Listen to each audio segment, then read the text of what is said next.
Hello fellow developers, स्वागत छ हजुरहरुलाई Nepali web development कोर्समा। आजको भिडियोमा हामीहरु CSS फाइललाई कसरी HTML फाइलमा एड गर्ने भन्ने विषयमा चाहिँ हेर्ने छौं। CSS फाइललाई HTML फाइलमा एड गर्नको 3 डिफरेन्ट वेज हुन्छ। एउटा हुन्छ हाम्रो इनलाइन, एउटा हुन्छ हाम्रो इन्टरनल, एउटा हुन्छ हाम्रो एक्सटर्नल। अब इनलाइन भनेको के त भने हामीहरु स्टाइल एट्रिब्युट युज गरेर हामीहरु प्रोपर्टी र भ्यालु दिन्छौं। अनि अर्को हुन्छ हाम्रो इन्टरनल, जो कि हामीहरु स्टाइल ट्याग युज गरेर हामीहरु CSS मा प्रोपर्टी र भ्यालु दिन्छौं। अनि अर्को मेन भनेको जो तपाईहरुको फेभरेट हुन सक्छ, यसमा मेरो पनि फेभरेट हो, त्यो हुन्छ हाम्रो एक्सटर्नल, जो कि हामीहरु सेपरेट CSS फाइललाई क्रिएट गरेर हामीहरु त्यसमा पुरै स्टाइल दिन्छौं। अब यो कुराहरुलाई कसरी हेर्ने, हामीहरु अब सिधै कम्प्युटर स्क्रिनमा गएर यो कुरालाई लाइभ हेर्ने छौं।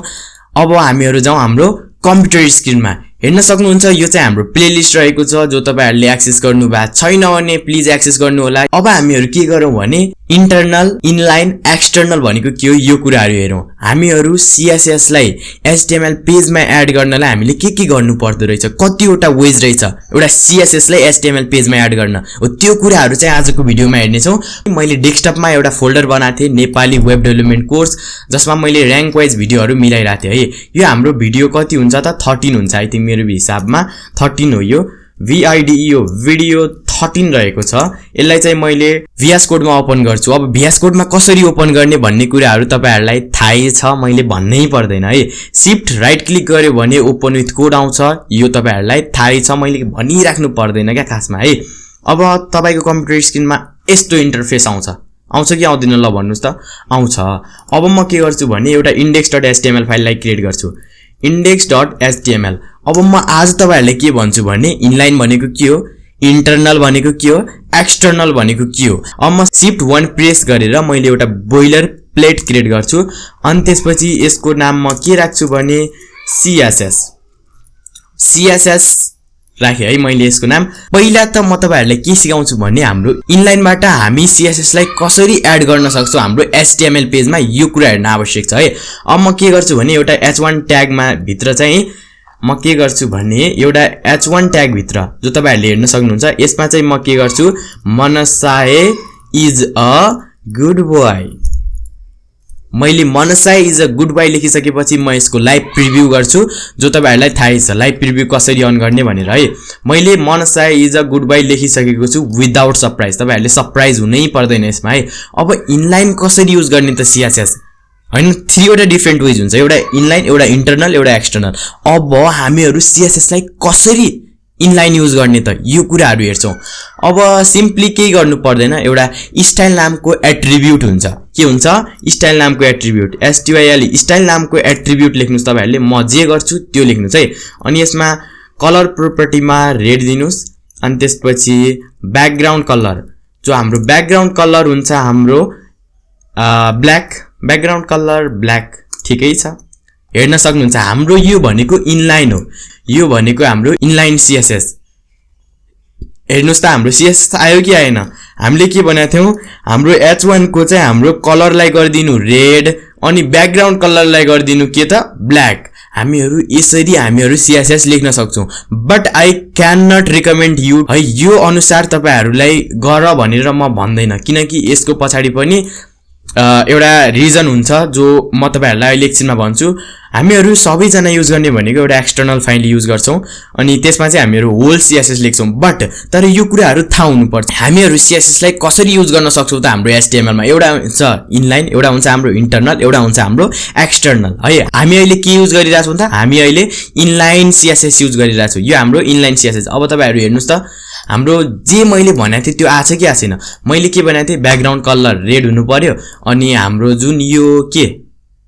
ब्याकग्राउन्ड कलर रेड हैन, ब्याकग्राउन्ड कलर ब्ल्याक हुनु पर्यो, अनि कलर चाहिँ रेड हुनु पर्यो भनेर भनेको थिए। अनि हामी यसको यसैगरी फन्ट साइज दिन सक्छौं, फन्ट साइज लार्जर। अब यो फन्ट साइज ब्याकग्राउन्ड कलर मैले पढाएको छैन, सिरियसली भन्ने हो भने मैले पढाएको छैन, पढाएपछि थाहा हुन्छ। अहिले जस्ट म तपाईहरुलाई के सिकाउन चाहन्छु भने हामीहरु यो मेथडबाट हामीहरु HTML पेजमा CSS एड गर्न सक्छौं भन्ने विषयमा मात्र सिकाउँछु म अहिले। बुझ्नुहुन्छ है मैले भनेको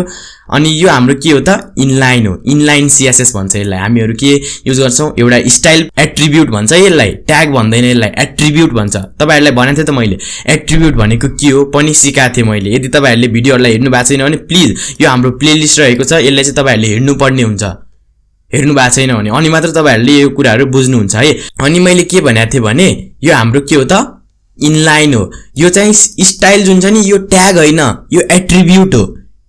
इन्टरनल्ली हामीहरु सीएसएस युज गर्ने हो भने अनि मात्र हामीहरु स्टाइल ट्याग को युज गर्छौं त्यो पनि कसरी गर्छौं अहिले म भन्ने नै छु यो हाम्रो के हो त इनलाइन सीएसएस हो इनलाइन सीएसएस है अनि अर्को हुन्छ हाम्रो इन्टरनल सीएसएस अब यो कसरी गर्ने अहिले हेरौं है S2 मा म के दिन्छु भने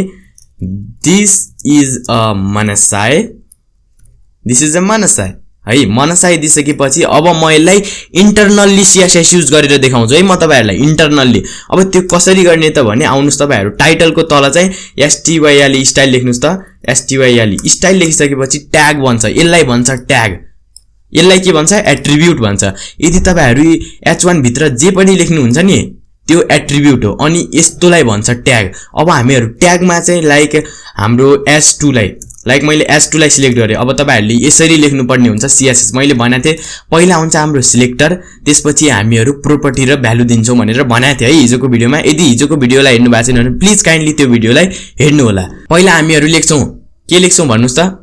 सिलेक्टर अनि त्यसपछि प्रोपर्टी र भ्यालु लेख्छौं है अब म प्रोपर्टी के लेख्छु भने यसको जुन यो कलर छ कलरलाई म दिन्छु ब्ल्याक ब्ल्याक कलर ब्ल्याक नै हुन्छ बाइ डिफल्ट सो दैट म यसलाई चाहिँ ब्लू दिन्छु ब्लू दिइसकेपछि तपाईहरु हेर्न सक्नुहुन्छ यसको कलर जुन छ यो ब्लू भइसकेको छ भयो कि भएन भन्नुस् त अनि यसको जुन यो ब्याकग्राउन्ड कलर छ यसलाई म दिन्छु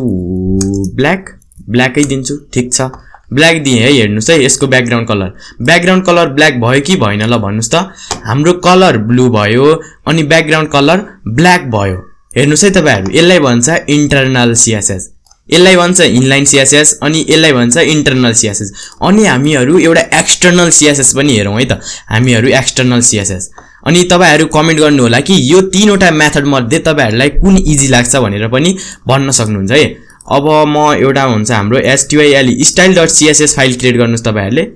style.css है मैले जे लेखेको छ त्यही लेख्नु होला style.css फाइललाई क्रिएट गर्नुभयो क्रिएट गरिसकेपछि अब तपाईहरुले के गर्नुपर्ने हुन्छ भने लिंक ट्याग युज गरेर हाम्रो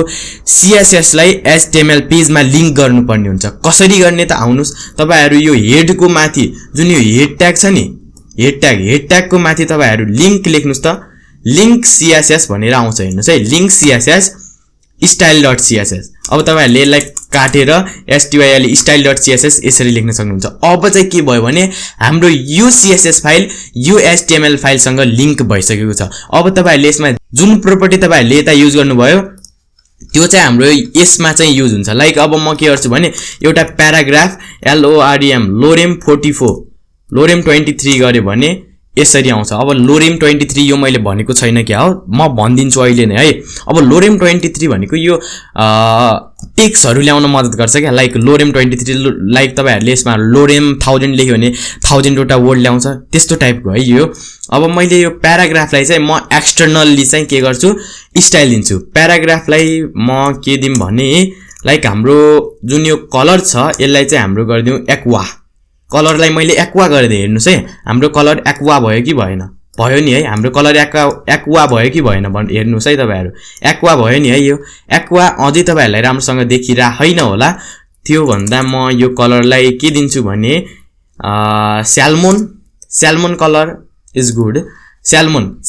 एक्ज्याक्ट देखिरा हेर्नुस् त तपाईहरुलाई मैले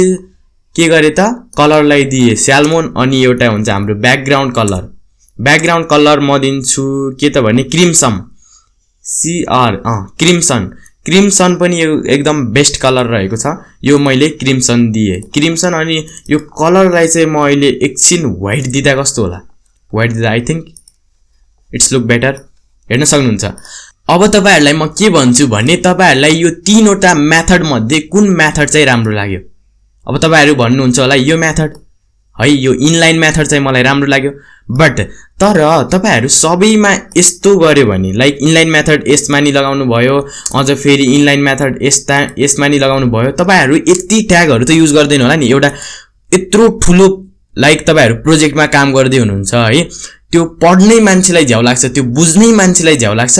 त्यसमा नि तपाईहरुले CSS लाई तपाईहरुले इनलाइन लेख्यो भने कस्तो डिफिकल्ट हुन्छ ल भन्नुस् त पढ्न त्यो पुरै HTML पेजलाई त्यही भएर हामीहरु एक्सटर्नल को युज गर्छौं तपाईहरुले चाह्यो भने इन्टरनल को पनि युज गर्न सक्नुहुन्छ इन्टरनल पनि राम्रै हो but I don't recommend you कि तपाईहरु इन्टरनल युज गर्नुस् तपाईहरु सधैं एक्सटर्नल युज गर्नुस् एउटा सेपरेट फाइल क्रिएट गर्नुस् यसरी style.css जसरी अनि त्यसलाई लिंक गर्नुपर्ने हुन्छ यदि तपाईहरुले लिंक गर्नु भएन भने त्यो फाइल चल्दैन है फेरि म सिरियसली भन्दिन्छु यदि तपाईहरुले त्यसलाई लिंक गर्नु भएन भने त्यो फाइल चल्दैन अब यसमा तपाईहरुले जे लेखे पनि यदि तपाईहरुले यो लिंक लगा छैन भने हेर्नुस् त काम गर्यो त गरेन नि है तपाईहरुले लिंक लगाउनु पर्छ एक्सटर्नल फाइल युज गर्दाखेरि लिंक लगाउनै पर्छ तपाईहरुले एक्सटर्नल फाइल युज गर्दाखेरि यो म यति दोहोर्याएर किन भनिराछु भने म धेरै मिस्टेक गर्थे एज अ बिगिनर हैन म पहिला बिगिनर हुँदाखेरि वेब डेभलपमेन्टमा मलाई खासै ज्ञान थिएन अनि म यता चाहिँ प्रोपर्टी र भ्यालु दिन्थे CSS को है सिलेक्ट गरेर प्रोपर्टी र भ्यालु दिन्थे बट यता वर्क भइरहेन किन भइरहेन म के बिर्सिन्थे भने लिंक प्रोपर्टी लगाउन अब लिंक ट्याग लगाउन बिर्सिन्थे property not property link tag लगाउन बिर्सिन्थे त्यही भएर तपाईहरुले यदि separate file external file use गर्ने मन छ भने तपाईहरुले लिंक ट्याग को युज गर्नुपर्ने हुन्छ अबबाट हामीहरु सधैं एक्सटर्नल फाइल नै युज गर्ने छौं है यो म अहिले नै भन्दिन्छु अबको जति पनि भिडियोहरु आउँछ त्यसमा चाहिँ तपाईहरुले एक्सटर्नल फाइल युज गरेको देख्न सक्नुहुन्छ है एक्सटर्नल फाइल युज गर्नलाई के गर्नुपर्छ लिंक गर्नुपर्छ यो कुराहरुलाई तपाईले बिर्सिनु भएन प्लिज लिंक गर्नुपर्छ अनि यसको एक्सटेन्सन भनेको .css लेख्नुपर्छ है फेरि अरु लेखेर हुँदैन लाइक म एउटा बनाऊ MANASAY मनसाय डट लेख्नुपर्छ .css लेखिसकेपछि CSS फाइल आउँछ अनि मैले पनि यसलाई लिंक गर्न सक्छु कसरी भने लिंक CSS अनि यसलाई काटेर manasaya.css हेर्न सक्नुहुन्छ लिंक भयो कि भएन अब यो CSS फाइल हाम्रो यो HTML फाइल सँग लिंक भएको छ अब इन्टरनल भनेको के त भने इन्टरनल भनेको जस्ट हामीहरु स्टाइल ट्याग को युज गर्छौं अनि त्यसमा चाहिँ हामीले प्रोपर्टी र भ्यालु दिन सक्छौं है यसलाई चाहिँ भन्छ हाम्रो इन्टरनल अनि इनलाइन भनेको सिम्पली त्यही हाम्रो एट्रिब्युट स्टाइल एट्रिब्युट दिएर हामीहरु त्यसमा दिन्छौं अब मलाई बेस्ट लाग्ने भनेको एक्सटर्नल जो तपाईहरुलाई पनि लाग्न सक्छ एज अ बिगिनर तपाईहरुलाई इन्टरनल लाग्न सक्छ होला इन्टरनल या फिर इन्टरनल या इनलाइन एज अ बिगिनर तपाईहरुलाई बेस्ट लाग्न सक्छ होला but I will recommend you कि जुन हाम्रो एक्सटर्नल छ यो चाहिँ बेस्ट हुन्छ तपाईहरुले एक्सटर्नललाई नै युज गर्नुपर्ने हुन्छ अनि मैले आई थिंक सबै कुराहरु भने यदि तपाईहरुले यसमा अझै बुझ्नु भएको छैन भने इनलाइन इन्टरनल अनि एक्सटर्नल सम्बन्धी अझै बुझ्नु भएको छैन भने प्लिज लिभ द कमेन्ट तपाईहरुले मलाई कमेन्ट गर्न सक्नुहुन्छ अनि चाहिँ म यसलाई पनि कभर गर्ने प्रयास गर्ने छु आई थिंक मैले राम्रोसँग बुझाउँछु यार है म अरु टिचरहरु जस्तो हैन म चाहिँ मज्जाले बिन्दासले बुझाउँछु सो दैट तपाईहरुले यो कुराहरु पनि बुझ्नु पर्ने हुन्छ बुझ्नु भयो कि भएन ल कमेन्ट गरिदिनुस् त बुझ्नु भयो कि भएन यदि अहिले सम्म यो कोर्समा मजा आइराछ भने प्लिज कमेन्ट गर्नु होला अनि लाइक गर्नु होला है त बुझ्नु भएको छ कि छैन अहिले सम्म आई थिंक बुझ्नु भएको छ होला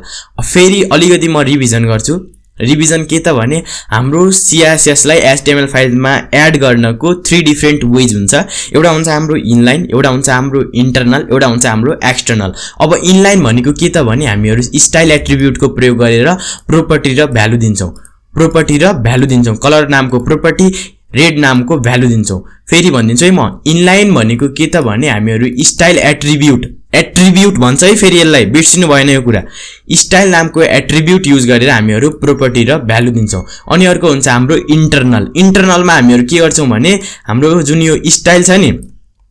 स्टाइल ट्याग को युज गरेर हामीहरु प्रोपर्टी र भ्यालु दिन्छौं तर हामीहरुले इन्टरनलमा के गर्नुपर्ने हुन्छ सिलेक्टर चुज गर्नुपर्ने हुन्छ S2 मा दिने कि S3 मा दिने कि S4 मा दिने कि भनेर हामीले यो सिलेक्ट गरेको यसलाई भन्छ सिलेक्टर स्पेसिटी यो चाहिँ हाम्रो सिलेक्टर हो है अब सिलेक्टर स्पेसिटी पनि म पढाउँछु अलिकति पछि पढाउँछु म सिलेक्टर स्पेसिटी भनेको के हो भनेर अहिले चाहिँ यति बुझ्नुस् कि यो चाहिँ हाम्रो सिलेक्टर हो अनि यो चाहिँ हाम्रो के हो त भन्नुस् त प्रोपर्टी हो, यो चाहिँ हाम्रो भ्यालु हो। अब हामीहरू यसै गरी हाम्रो इन्टरनल पनि काम गर्छौँ। इन्टरनलमा के गर्नुपर्ने हुन्छ भने जस्ट स्टाइल ट्याग युज गर्नुपर्ने हुन्छ। अनि अर्को हुन्छ हाम्रो एक्सटर्नल, जो कि हामीले हेरि नै हाल्यौँ। एक्सटर्नल त मैले धेरै भने, आई थिङ्क एक्सटर्नल भनेको के त भने तपाईँहरू एक्सटर्नल्ली युज गर्न सक्नुहुन्छ क्या फाइललाई। लाइक एउटा सेपरेट फाइल बनाउनु भयो, लाइक style.css, यो एउटा सेपरेट फाइल भयो। अब तपाईँहरूले यसमा जति पनि CSS लेख्न सक्नुहुन्छ है। अनि तपाईँहरूले मेन कुरा के बिर्सिनु भएन भने लिङ्क गर्न बिर्सिनु भएन। यो लिङ्क छ नि, यसलाई बिर्सिनु भएन। यदि यो बिर्सियो भने तपाईँको यसमा लेखेको CSS यसमा काम गर्दैन, HTML पेजमा काम गर्दैन। तपाईँहरूले style.css मा लेखेको प्रोपर्टी र भ्यालु HTML पेजमा काम गर्दैन। त्यसैले वी शुड नो कि हामीहरूले लिङ्क त गर्नै पर्छ। आजले यति नै। आई थिङ्क तपाईँहरूलाई मैले इनलाइन भनेको के हो, इन्टरनल भनेको के हो, एक्सटर्नल भनेको के हो भन्ने कुराहरू बुझाइ नै हालेँ। यदि बुझ्नु भएको छैन भने प्लिज लिभ द कमेन्ट, म फेरि बुझाउने ट्राई गर्छु। Thank you so much guys for watching this videos and then I will see you next time. Bye bye, take care, नमस्ते।